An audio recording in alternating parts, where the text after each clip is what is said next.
गोपिका जीवनस्मरणं Govinda Govinda. Welcome to பரமௌஷதம் Narayaneeyam chapter 8. இன்றைக்கி நம்ம சாப்டர் 8க்குள்ளே போகிறோம். சாப்டர் 8ஓட ஃபஸ்ட்டு ஸ்லோகா. ஏவம் தாவத் பிராகிருத பிரக்ஷயாந்தே பிராமே கல்பே ஹ்யாதிமே லப்த ஜன்மா பிரம்மா பூயஸ்த்வத்தயேவாப்யவேதான் சிருஷ்டிம் சக்ரே பூர்வகல்போபமான்னாம். சாப்டர் 8 ஃபஸ்ட்டு ஸ்லோகமான இந்த ஸ்லோகத்தில் என்ன சொல்கிறாருன்னா, மகாபிரளயத்துக்கு முடிகிற சமயத்தில் பிரம்ம கல்பத்தில் தோன்றிய பிரம்மா பகவானோட அருளினால் சிருஷ்டியை செய்தார் அப்படின்னு இந்த ஃபஸ்ட்டு ஸ்லோகத்தில் சொல்கிறார். ரெண்டாவது ஸ்லோகத்தில் சொல்கிறார், பிரம்மா 1000 சதுர்யுகங்கள் காலம் அளவு கொண்ட பகலையும் இரவையும் பலமுறை கழித்தார்.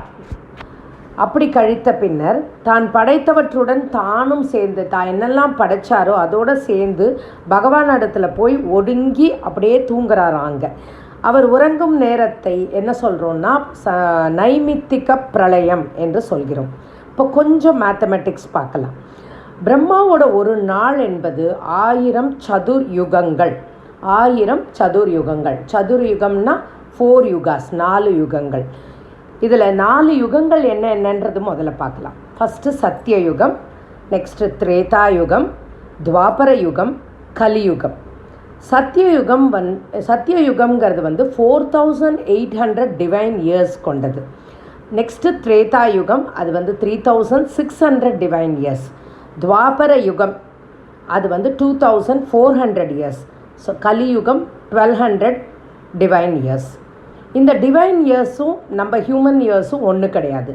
ஒரு divine year is equal to 360 human years. Okay, so Satyayuga 4800 into 360 நம்ம ஹியூமன் இயர்ஸை கன்வெர்ட் பண்ணுறதுக்கு. ஸோ ஒரு சத்யயுகத்தில் 17,28,000 ஹியூமன் இயர்ஸ். திரேதா யுகத்தில் 12,98,000 ஹியூமன் இயர்ஸ். துவாபர யுகத்தில் 8,64,000 ஹியூமன் இயர்ஸ்.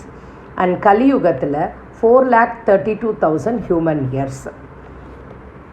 ஸோ இது எல்லாத்தையும் நம்ம டோட்டல் பண்ணினா 43,20,000 ஹியூமன் இயர்ஸ் வருது. So approximately 12,000 divine years. Sathya, Treta, துவாபர, கலியுக சேர்த்து 12,000 divine years makes one சதுர்யுகம். That is, this is Brahma's one day. அதாவது 43,20,000 வருஷங்கள் ஹியூமன் இயர்ஸை கொண்டது தான் பிரம்மாவுக்கு ஒரு நாள். அதே போல் இன்னொரு 43,20,000 இயர்ஸை கொண்டது ஒரு ராத்திரி. One divine year is equal to 360 human years. So 12,000 into 360, 4,43,20,000 years.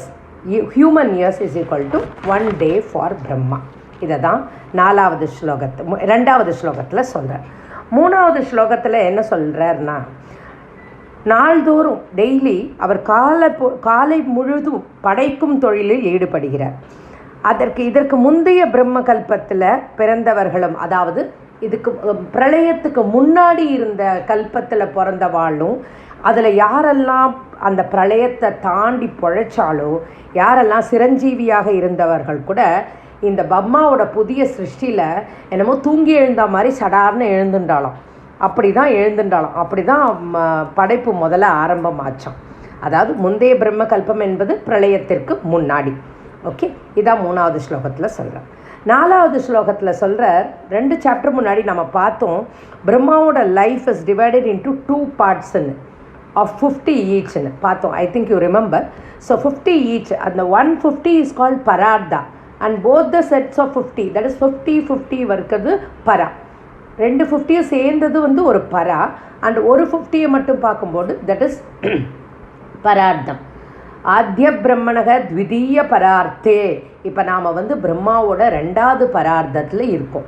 First பிரம்மாவோட 2வது பரார்த்தத்தில் இப்போ நாம் இந்த அஷ்டோத்திரம் இதெல்லாம் பண்ணும்போது சுவாமிக்கு அர்ச்சனை பண்ணுறதுக்கு முன்னாடி சங்கல்பம் பண்ணும்போது ஆத்ய பிரம்மணக த்விதீய பரார்த்தே ஸ்வேதவராக கல்பே, இந்த கல்பத்துக்கு பேர் ஸ்வேதவராக கல்பம், த்விதீய பரார்த்தம் பிரம்மாவோட 2nd 50ல் நாம் இருக்கோம். இப்போ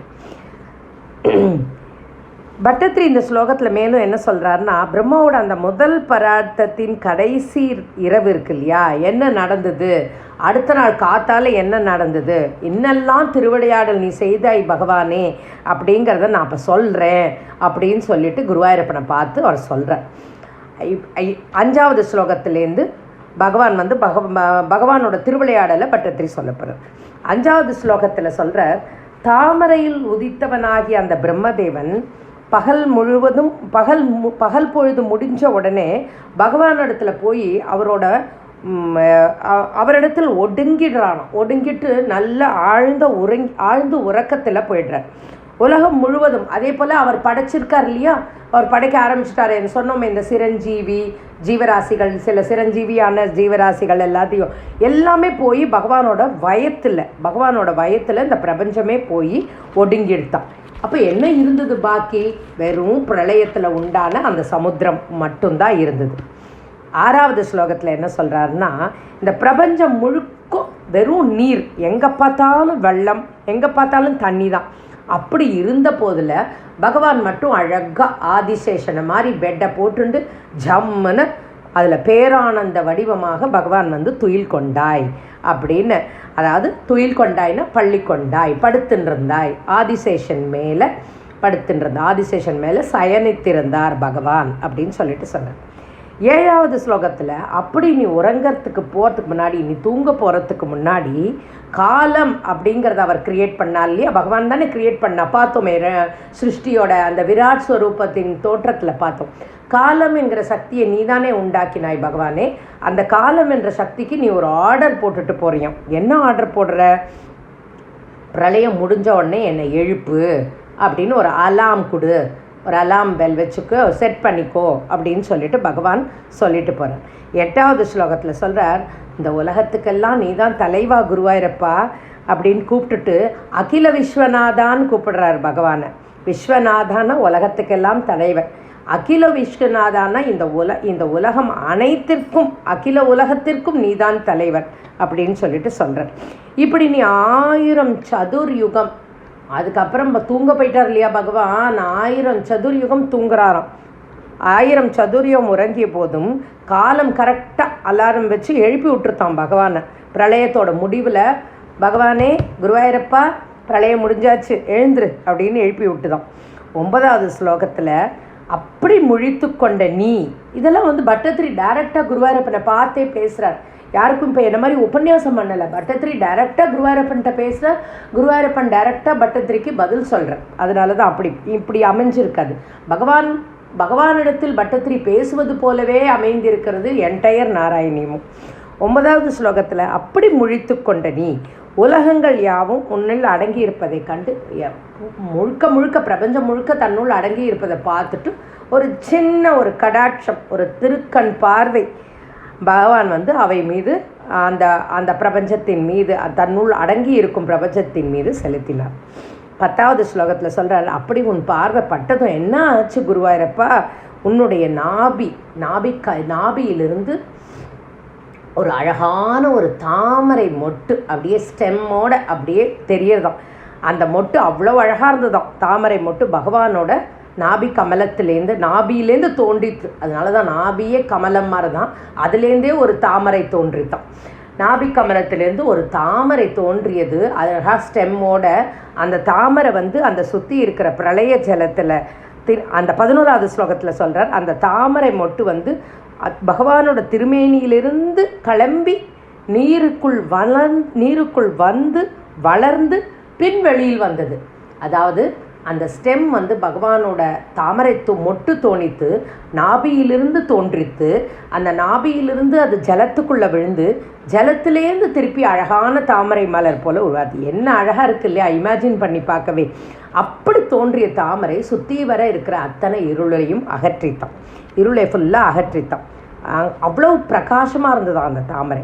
12வது ஸ்லோகத்தில் சொல்கிறார், அப்பேற்பட்ட தாமரை மொட்டு நல்லா மலர்ந்து அந்த மலர்ந்த உடனே உனது யோக சக்தியினால் அந்த தாமரைக்குள்ள பிரம்மதேவனை பகவான் தோற்றுவித்தார்.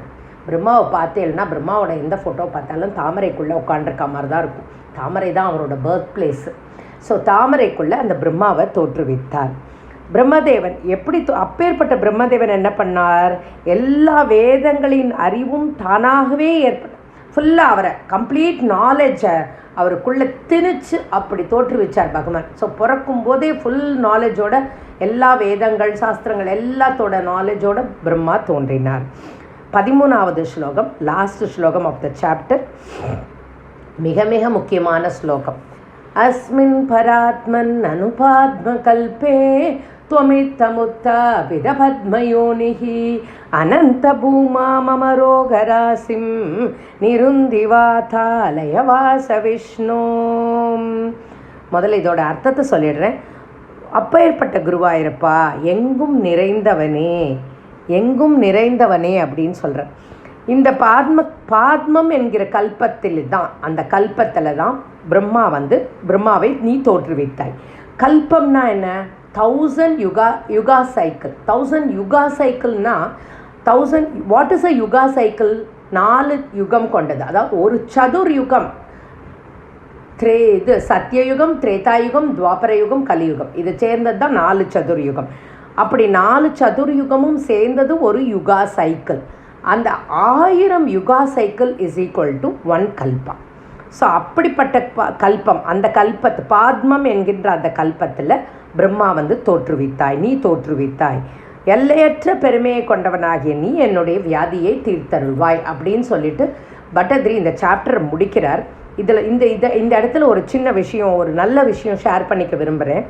இந்த ஸ்லோகத்தில் இந்த ஸ்லோகத்தை டெய்லி சொன்னால் கேன்சருங்கிற வியாதியே நம்மளை தீண்டாது, அப்படியே தீண்டினாலும் அதுலேருந்து பகவான் நம்மளை காப்பாற்றுவார் அப்படின்னு சொல்லிட்டு மகாபெரிவா சொன்னதாக, மகாபெரிவா இந்த ஸ்லோகத்தை நிறைய பேருக்கு உபதேசம் பண்ணதாக நான் கேள்விப்பட்டேன்.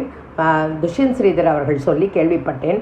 பட் துஷ்யந்த் ஸ்ரீதர் அதுக்கு என்ன காரணமாக இருக்கும், அதாவது இந்த ஸ்லோகத்தை ஏன் பர்டிகுலராக பகவான் மகாபெரிவா சொன்னான்னாக்க, அதாவது நமது உடலில் லட்சக்கணக்கான செல்கள் இருக்கு இல்லையா, அந்த செல்கள்லாம் அழிந்து கொண்டே இருக்கும். அப்போ அந்த இடத்துல புது செல்கள் வந்துட்டே இருக்கும். Keeps creating new cells. அப்படி க்ரியேட் பண்ணும்போது, அப்படி புது செல்ஸ் வரும்போது சில செல்ஸ் கேன்சர் செல்ஸாக வந்துடும். கேன்சர் செல்ஸாக வந்துடுதுன்னா அப்படி தான் நமக்கு உடம்புக்குள்ளே கேன்சருங்கிற வியாதி வருது. ஸோ ஏதாவது இது பிரளயத்துக்கு அப்புறம் வரப்போகிற மகா படைப்பு இல்லையா, பிரளயத்துக்கு அப்புறம் மகா பிரளயத்துக்கு அப்புறம் வரக்கூடிய பெரிய படைப்பு. திருப்பி எல்லாமே கிரியேஷன் இல்லையா. பிரளயம் முடிஞ்சு அந்த ரெஸ்டிங் பீரியட்லாம் முடிஞ்சு Brahma is going to start a new creation. It is like new cells.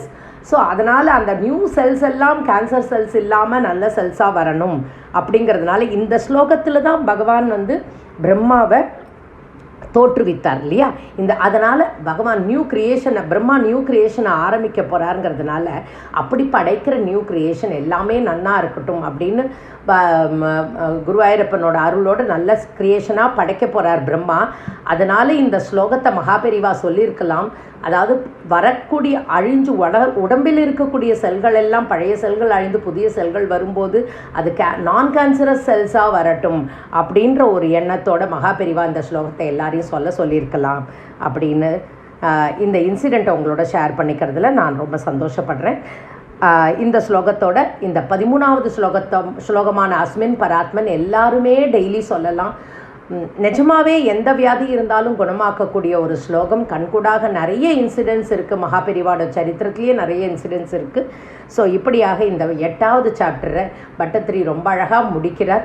அவர் கடைசியாக சொல்லிக்கிறது என்னோட வியாதி கூட்டங்களை தீர்த்தருள்வாயின்னு சொல்லிட்டு இந்த 8வது சாப்டரை முடிக்கிறார். சர்வத்திர கோவிந்த நாம சங்கீர்த்தனம் கோவிந்தா கோவிந்தா. அடுத்த ஆயுஷதம் அடுத்த எபிசோடில்.